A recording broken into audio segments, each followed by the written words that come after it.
So our next test is the direct comparison test.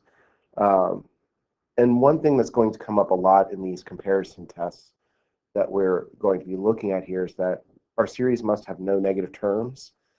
And that sounds like it should be a big sticking point, but it really isn't, because for the most part, we're going to be checking for absolute convergence.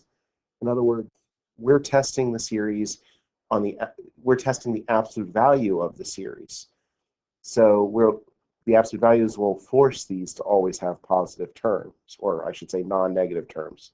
The zero is a possibility. The direct comparison test is you're comparing the behavior of the series you're interested in to series that you already know the behavior of. Um, and the idea being, this is kind of like the sandwich theorem for infinite series. Uh, if you compare the unknown series to a series that converges and is always bigger. So graphically, the blue here is the convergent series we know. The orange is the series we're deciding on. Well, if the blue series that's always above it must converge to a certain value, that forces the orange series to converge also.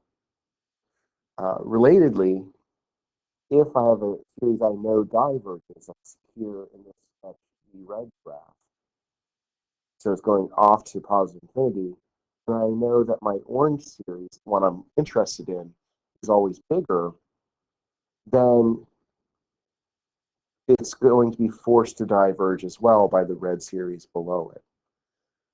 This is a very powerful and very quick test for convergence, but with a major drawback. You really have to know a lot of convergent and divergent series for this. And it can be really tough to pick the right series to compare to. Uh, a lot of times I choose not to use the direct comparison test, and I'll use what's called the limit comparison test, which builds this test into it. But that's for one of my other videos.